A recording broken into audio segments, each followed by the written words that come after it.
anacondas as gods, protectors. Snake totem.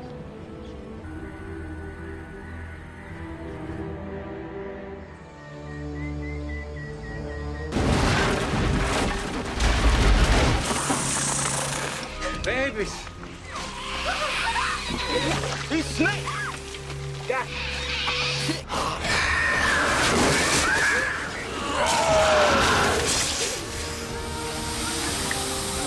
Get down here! Watch right! Oh, you shit your boy. That's it!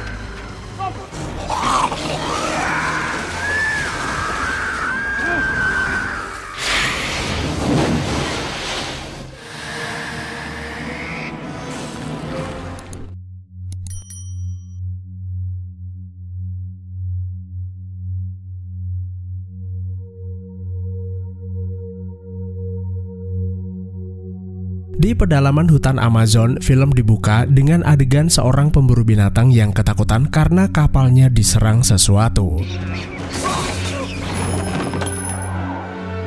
Pria itu memanjat tiang untuk menghindari serangan itu, lalu terdengar tembakan.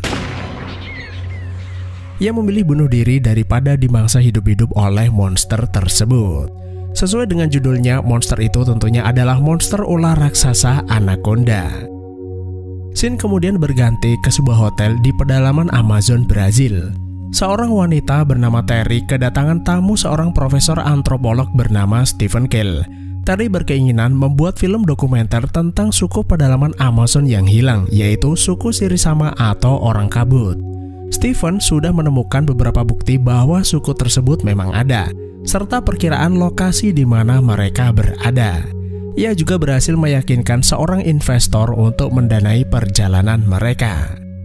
Keesokan paginya, seluruh awak kru berkumpul di muara sungai Amazon. Mereka adalah Danny sebagai kameramen, Dennis manajer produksi, Gary juru tata suara, Warren sebagai narator film, dan Matteo sebagai kapten sekaligus navigator kapal Micaela. Ready for Rio Negro. Alright everybody. Setelah persiapan selesai, tim ekspedisi pencari fakta suku pedalaman Amazon pun berangkat. Stephen menunjukkan peta lalu meminta Matteo mengambil jalur pintas.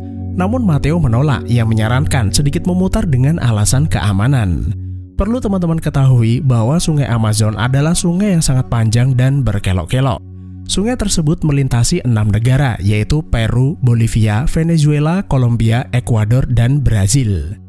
Baru-baru ini, survei pemerintah Brazil menemukan bahwa sungai Amazon dimulai di bagian lain pegunungan Peru, yang menambah panjang sungai tersebut sejauh 284 km menjadi 6.800 km.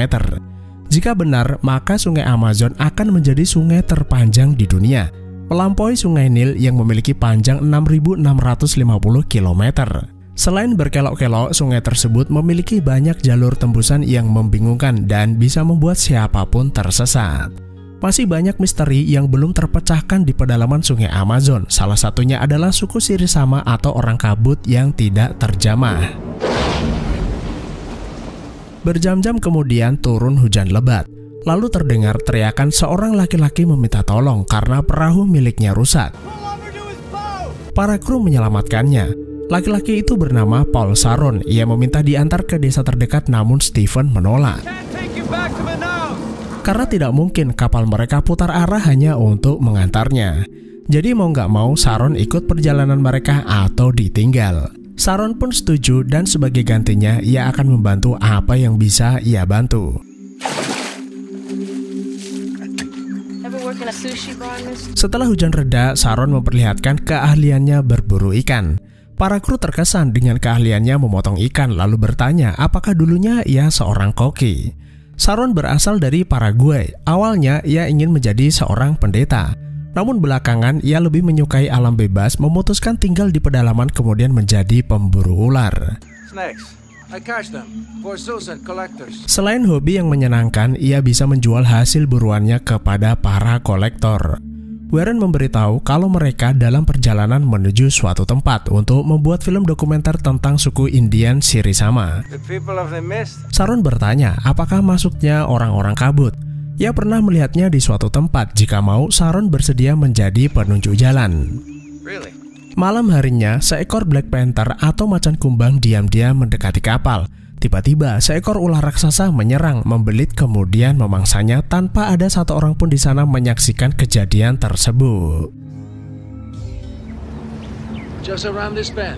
Keesokan harinya, Sharon memberitahu kalau tujuan mereka sudah dekat. Kapal itu berlayar melewati sebuah patung ular. Anacondas as gods protectors. Sharon berkata bahwa patung itu buatan suku Shirisama. Mereka adalah suku penyembah ular raksasa anaconda yang mereka anggap sebagai dewa penjaga. Ada sebuah legenda menceritakan tentang perjalanan mereka ke Danau Suci melalui air terjun yang dijaga ular prajurit. Di sanalah suku Shirisama tersebut berada. Stephen membantah bahwa kisah yang ia ceritakan adalah legenda suku Maku. Namun Sharon berani bertaruh bahwa ia bisa membuktikannya. Sebagai seorang pemburu anaconda, legenda itu benar adanya. Desa tersebut ada di sekitar sini atau tepatnya di ujung sungai. You know the story. Also the Shirishama. Stephen tetap tidak mempercayainya, lalu meminta Matteo merubah jalur kapal sesuai peta yang ia miliki. Sharon menjadi kesal, terserah mau percaya atau tidak, ia minta diturunkan saat kapal melintasi desa berikutnya. You can accept it or reject it. Leave me at the next village. We'll go this way. We're gonna go out and get some wild sound. Malam harinya, Gary dan Dennis berpamitan akan berkeliling hutan untuk merekam suara binatang.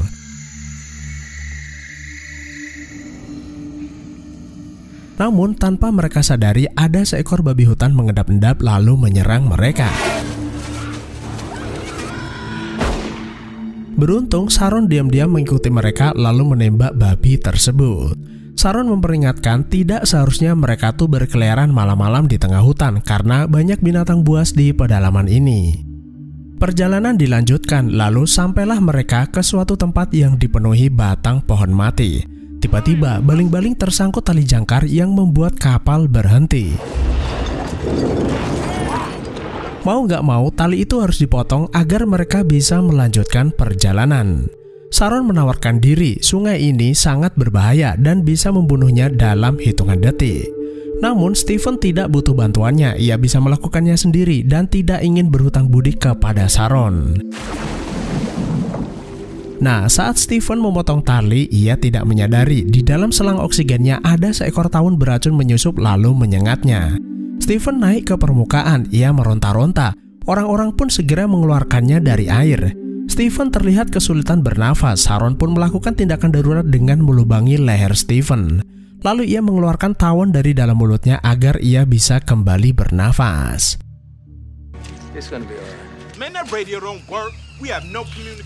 Danny mencoba menghubungi seseorang, namun alat komunikasinya rusak. Matteo bilang kalau radio itu sudah tidak bisa diperbaiki. Hey, I can't fix, okay? We don't get this man to a hospital.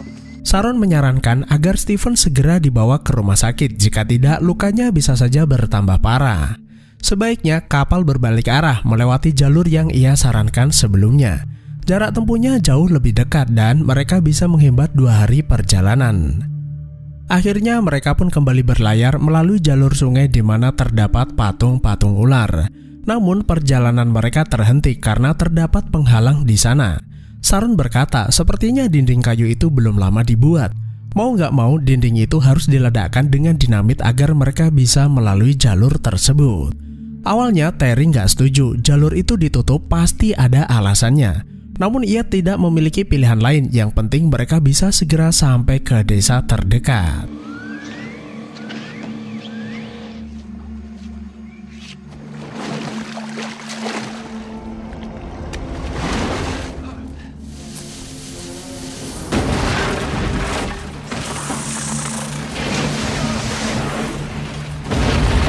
Ledakan dinding kayu tersebut membuat ular-ular kecil berterbangan dan mendarat di kapal mereka. Kecurigaan para kru kepada Sharon pun semakin besar. Tujuannya lewat jalur ini nggak lain karena ingin berburu anaconda. You knew there were snakes here. Let her, sweetie. There's only one drum left. What about the fuel? Danny dan Terry tidak tahu harus berbuat apa. Sharon menjadi sok berkuasa dan kemana tujuan mereka sebenarnya. Keesokan harinya, mereka melihat ada bangkai kapal di tepi sungai. Sharon menyuruh berhenti, ia ingin melihat-lihat. Barangkali di sana ada bahan bakar untuk kapal dan peralatan yang bisa mereka gunakan. Lalu Sharon meminta Matteo ikut membantunya. Dennis juga akan ikut untuk merekam video.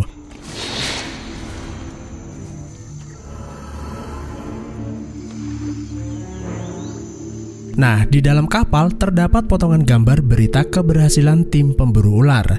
Mereka adalah Sharon, Matteo, dan seorang pria yang bunuh diri di awal film. Dari sini bisa kita simpulkan bahwa Sharon dan Matteo saling mengenal. Mereka adalah komplotan pemburu ular. Kapal tersebut adalah milik rekan Sharon yang bunuh diri karena dikejar anaconda di awal video. Sharon menyimpan gambar tersebut sebelum ketahuan yang lainnya. Setelah itu, Sharon meminta Danny membantunya membawa peti besar yang berisi peralatan berburu ular. Saat akan menyusul, Matteo malah terpeleset. Tiba-tiba seekor anaconda muncul di hadapannya lalu membelitnya.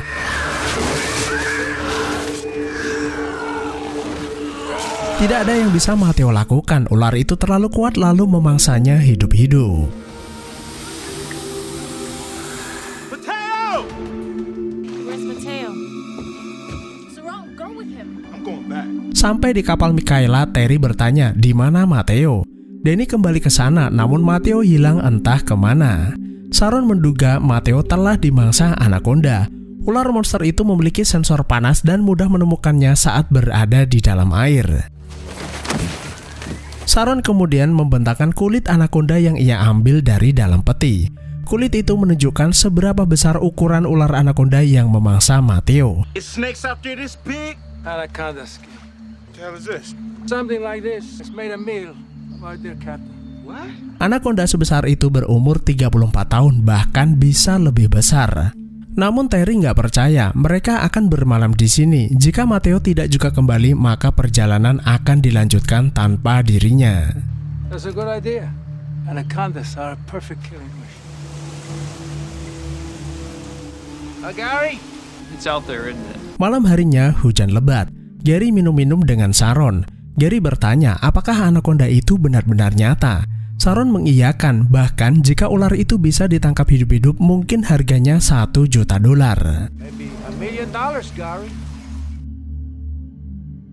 Esok paginya, Sharon mempersiapkan obat bius dan peralatan berburunya. Lalu ia menembak seekor monyet.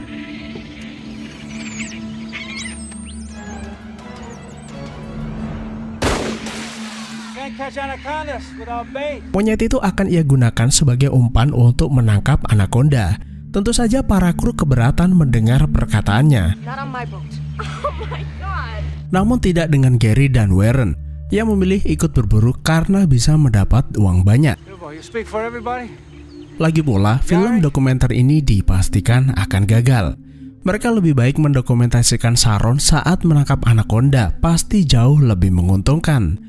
Lalu terjadi perdebatan di antara mereka. Dennis dan Terry meminta Gary sadar bahwa ulah Sharon bisa saja membahayakan nyawa mereka. Namun mereka tidak bisa berbuat apa-apa karena Sharon mengancam akan menembak mereka. Let's go, Westbridge. Okay.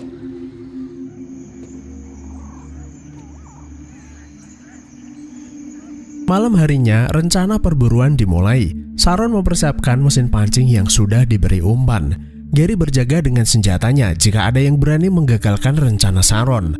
Bahkan ia tidak peduli terhadap air mata Dennis, kekasihnya yang cantik. Tiba-tiba terjadi pergerakan tali di dalam air. Anaconda itu memakan umpan yang dipasang Sharon. Sharon pun menariknya.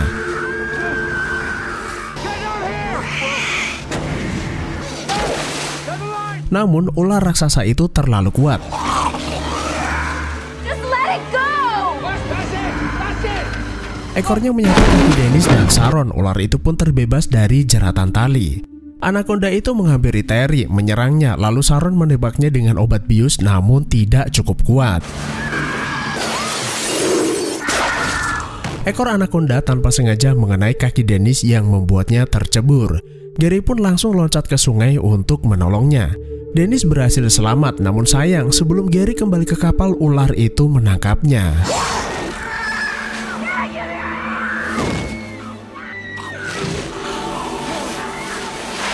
Terry kemudian mengambil senjata api untuk membunuhnya, akan tetapi Sharon melarangnya. Ular itu tidak berharga jika ia membunuhnya. Percuma menolong Gary karena tubuhnya sudah hancur. Anaconda raksasa itu kembali ke sungai lalu menelan Gary.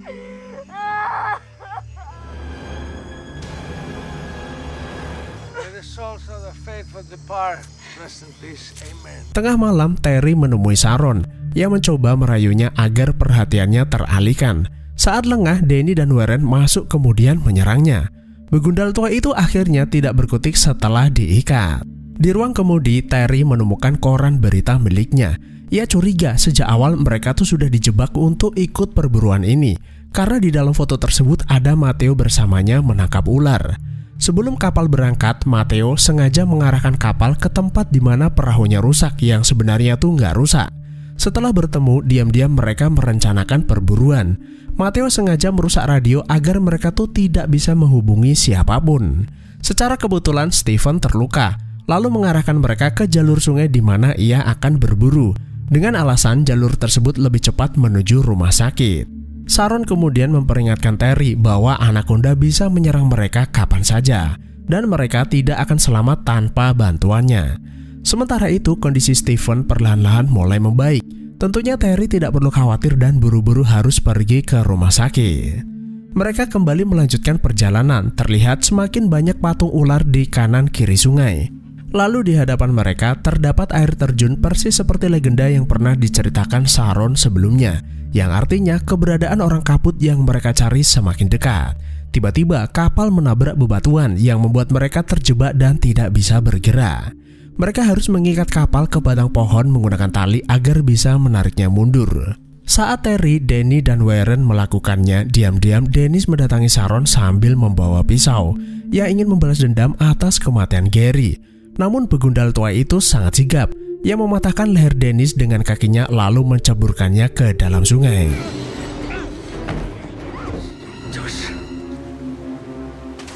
Sharon kemudian mengambil pisau itu untuk memotong tali yang mengikatnya. Tak jauh dari sana, anaconda diam-diam mendekati mereka. Danny menyadarinya lalu meminta Terry dan Warren segera kembali ke kapal. Namun Warren malah memanjat ke atas tebing. Kedatangan Terry dan Danny langsung disambut Sharon, lalu terjadilah perkelahian di antara mereka. Sementara itu, anaconda menemukan Warren yang bersembunyi di balik air terjun. Daripada dimakan hidup-hidup, Warren loncat ke bawah. Anaconda itu bergelantungan di pohon lalu menangkapnya. Saking beratnya ular tersebut, pohon itu tumbang menimpa dek kapal yang membuat Danny dan Sharon tercebur.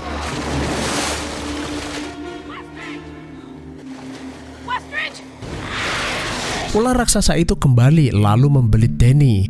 Terry buru-buru mengambil senjata, menembak mati ular itu untuk menyelamatkan Danny. Lalu dari belakang, Sharon menyerang Terry. Ia sangat marah karena telah membunuh anaconda tersebut. Untungnya, Stephen yang udah sadar menusuk Sharon dengan suntikan bius lalu tercebur ke sungai. Namun bius itu terlepas, mereka pun harus berhati-hati sewaktu-waktu Sharon bisa saja kembali menyerang mereka. Setelah berhasil menarik kapal dari bebatuan, mereka melanjutkan perjalanan. Lalu sampailah mereka ke sebuah bangunan kayu terbengkalai. Danny dan Terry turun untuk memeriksa apa yang ada di dalam sana. Siapa tahu ada bahan bakar di sana. Mereka melihat ada banyak senjata tergeletak. Terry menduga bangunan ini adalah markas para pemburu ular. Di dalam, Danny menemukan ada banyak sekali drum berisi bahan bakar. Namun sialnya, begundal tua itu kembali lalu menyerang mereka. Sharon mengikat mereka berdua lalu melumurinya dengan darah monyet. Begundal tua itu berniat menjadikan mereka umpan anaconda. Nah, setelah menunggu beberapa saat, anaconda itu mendatangi mereka. Ular monster itu langsung membelit mereka berdua. Dari atas, Sharon turun sambil menarik jala yang sudah ia persiapkan. Ia mengambil panah bius untuk melumpuhkannya, namun tembakannya meleset. Anaconda itu berukuran lebih besar dan lebih kuat dari sebelumnya. Jala itu pun terlepas. Sharon mencoba kabur, akan tetapi ular itu lebih sigap kemudian memangsanya.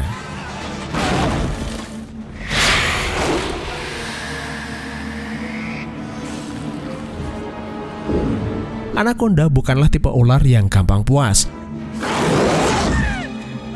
Ia memutahkan mangsa yang sudah ia telan untuk dimakan kembali. Saat Terry mencoba kabur, ia melihat ada banyak bayi ular di hadapannya, yang artinya bangunan itu merupakan sarang anaconda. Ular itu berhasil menemukannya. Terry pun buru-buru memanjat cerobong asap. Sementara itu di bawah, Danny mengkapa ekor ular itu agar tidak bisa mengejar Terry. Lalu ia menumpahkan drum berisi bahan bakar untuk membakar ular tersebut. Danny meminta Terry loncat ke sungai sebelum api itu ikut membakarnya.